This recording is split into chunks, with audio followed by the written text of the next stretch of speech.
In the world of motorsport, few names resonate as powerfully as Kazunori Yamauchi, the visionary behind Gran Turismo, the most sophisticated racing simulator ever created.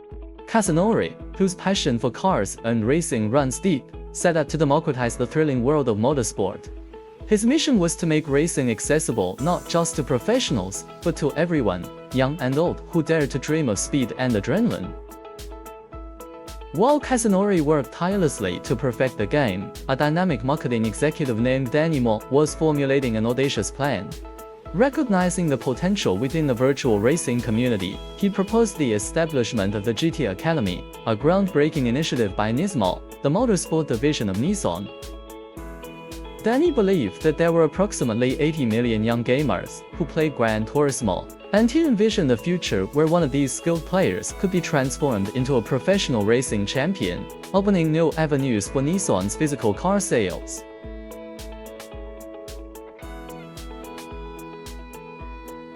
Danny's excitement was infectious, and he wasted no time in recruiting former professional driver-turned-mechanic, Jack Salter. Jack had enjoyed a successful career on the track, but the sting of retirement had left him jaded. Initially skeptical about Danny's vision of transforming gamers into real racers, Jack had reservations about the idea of entrusting the lives of young, inexperienced drivers to high-speed machines. After all, he had seen the consequences of racing firsthand, and knew the dangers that came with it.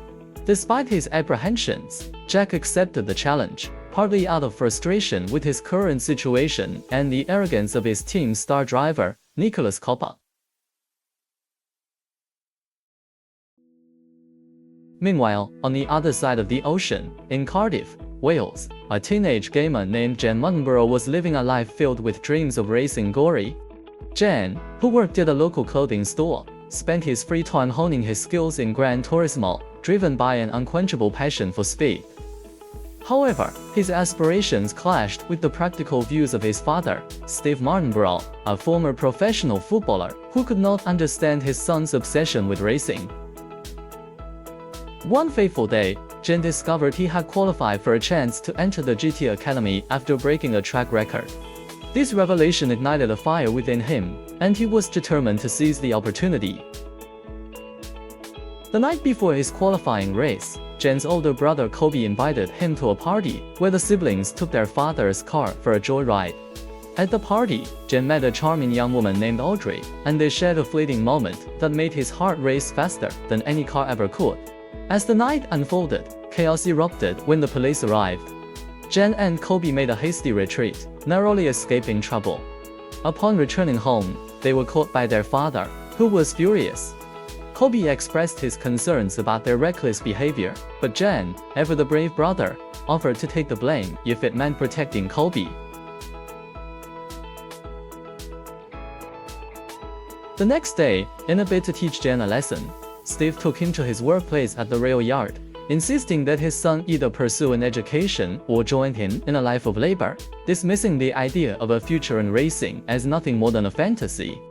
Yet Jen's heart was set. He left the rail yard early to participate in the qualifying race. With determination and skill, he emerged victorious, securing his place in the prestigious GT Academy.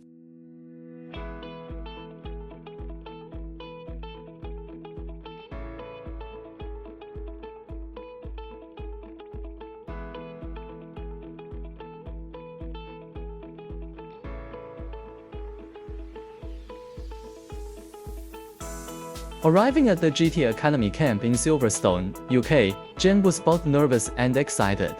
Jack, now his mentor, set forth rigorous training regimens that would test not only their driving skills, but also their mental resilience. Jack designed various tests to gauge their abilities, from simulated track days to mental agility challenges. As the tests progressed, the group was narrowed down from 10 to 5 contestants. One of the pivotal moments occurred when Jen crashed during a practice session, claiming the brakes had malfunctioned. Jack, initially skeptical, was surprised when analysts confirmed Jen's assertion, realizing he had a rare intuition for the mechanics of racing.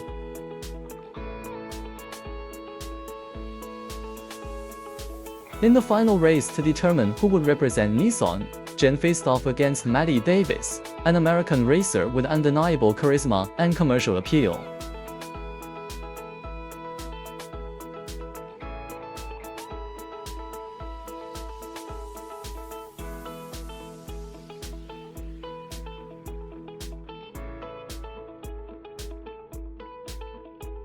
Though Jen won the race by a narrow margin, Danny insisted on selecting Maddie as the representative for the upcoming series due to his marketability.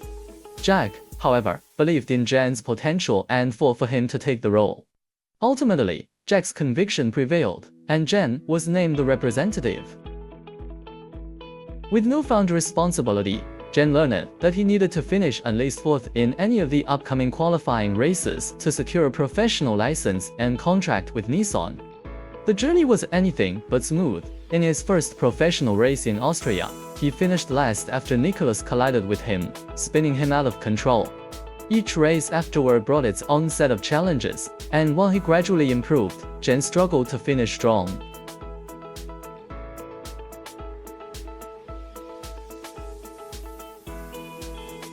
The penultimate race in Spain ended in disappointment, as he did not complete the course. However, the final qualifying race in Dubai proved to be a turning point. During this race, Nicholas, eager to overtake, misjudged a corner and crashed, scattering debris across the track. Despite the chaos and the cracked windshield from the flying shards, Jen fought his way to a fourth-place finish, securing his professional license.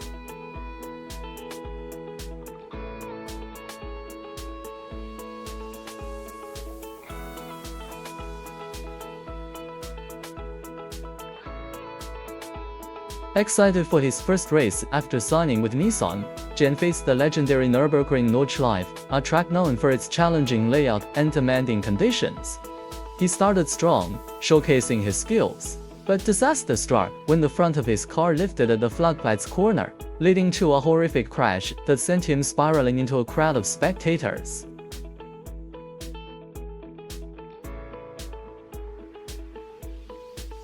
Airlifted to the Nürburgring Medical Center, Jen was met with the devastating news that a spectator had lost their life in the accident. Overwhelmed with guilt and horror, he became reluctant to return to racing, haunted by the specter of his actions. Jack, witnessing Jen's turmoil, took him back to the scene of the crash. During their visit, Jack shared a deeply personal story of his own tragic accident during the 24 hours of Le Mans that had resulted in the death of a fellow driver, which forced him into retirement. Though an inquiry cleared Jen of any wrongdoing, the racing community began to turn against sim drivers, questioning their capabilities. In response to the growing skepticism, Danny proposed a bold move: assemble a team of sim drivers to compete at Le Mans and prove their worth.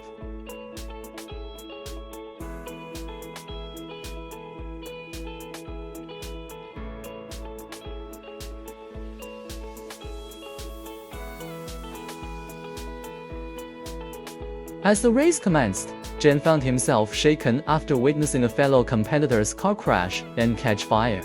Yet, amid the chaos, Jack's voice came through the car's communication system, playing their training music, Songbird and Orinoco Flow. This familiar melody reignited Jen's confidence, reminding him of the countless hours spent honing his skills.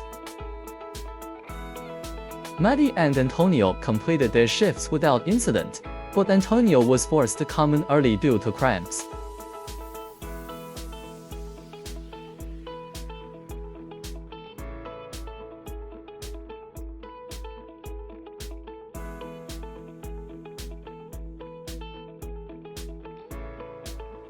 During a chaotic pit stop, a wheel nut was dropped by mechanic Felix, causing Jen to lose precious positions on the track.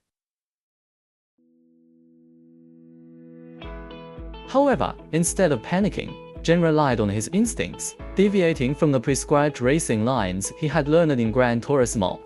This risky maneuver paid off, as he broke the competition lap record and regained lost positions.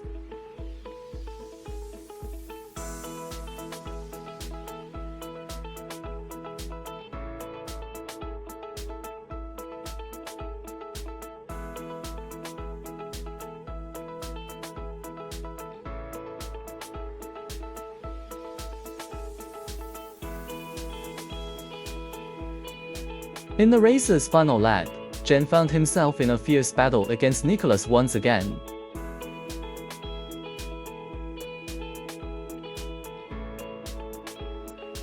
With the finish line in sight, he pushed his limits, determined to secure a podium finish for Nissan. Heart pounding and adrenaline coursing through his veins, he narrowly edged ahead on the final straight, crossing the finish line in third place. The victory was not just a personal triumph for Zheng. It was a monumental moment for Nissan, proving that gamers could compete at the highest levels of motorsport.